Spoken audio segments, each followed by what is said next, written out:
ეხლა მაგალითად 2025 წელი დგება, ხო? აი 1925 წელი რო დგებოდა. ხო იყვნენ ისეთი ადამიანები, ჩვენაირად ახლა ბავშვები არსებობდნენ, რომელიც დღეს გარდაცვლილები არიან. კი არ დაიხოცნენ, კი არ მოკვდნენ, არამედ გარდაიცვალნენ.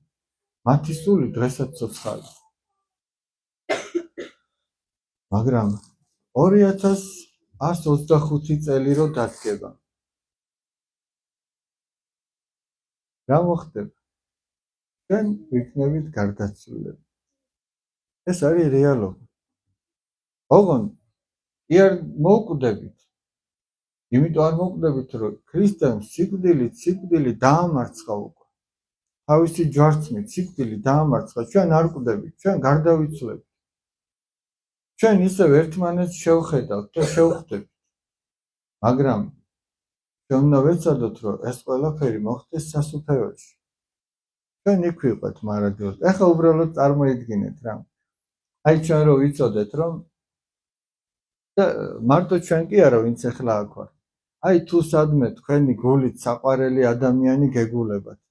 ყველანი რო აქ იყვნენ ეხლა. და რო ვიცოდეთ, რომ არც დღეს არ მივდივართ არსად, აქ გვაქვს ყველას დასაძინებელი, საჭმელიც ყველაფერი, არც ხვალ არც ზეგ არ მივდივართ და სულ აქ უნდა ვიყოთ ერთად. და ამას ემატება ის განუზომელი სიხარული, რაც ადამიანს ელოდება. რამხელა ბედნიერება იქნებოდა, აი უბრალოდ მე რო ვფიქრობ ეხა ამაზე, უკვე ძალიან ბედნიერი ვხდები.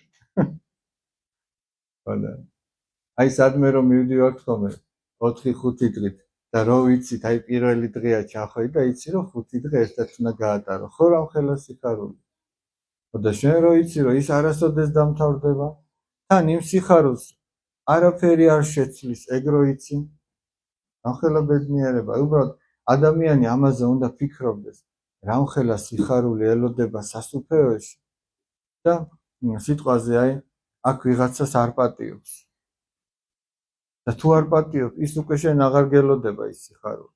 ის იმას ელოდება, ვინც აქ პატიობს, ვინც აქ სიმართლეს ამბობს, ვინც აქ ნანობს თავის ცოდებს, იმას ელოდება ის სიხარული.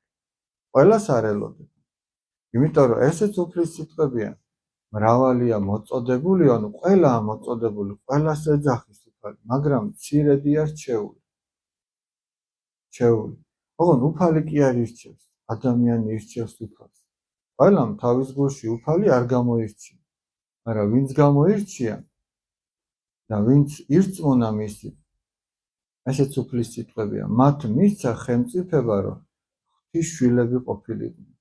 მათ მისცა ამის უფლება, ამის შესაძლებლობა, რომ ღვთის შვილები ყოფილიყვნენ. და ჩვენ თუ შევძელით, რომ ღვთის შვილები ვიყოთ, მაშინ იქ ვიქნებით, სადაც ღმერთია. და იქ ჩვენ სიხარულს არაფერი არ ემუქრება.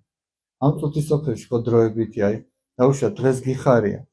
თუნდაც აი დასასვენებლად წახვედი 10 დღე. ჯერ ერთი რო იცი, რომ ის დასვენების დღეები მთავრდება. და მეორე კიდე რამდენჯერ მოხდა, რომ დასასვენებლად წასულს იქვე რაღაც განსაცდელები შეგხვდა. ვიღაც ავად გავხარა, ვიღაცას ფეხი მოუტეხია, ვიღაცას გაუგია, რომ აქ ვიღაც ცუდად აყავს, ვიღაც გარდაეცვალა და იძულებულია ჩამოვიდეს უცბად. ხო არის ეს. ისე რომ ამ წუთის სოფელში მუდმივი არაფერი არ არის, ყველაფერი დროებით.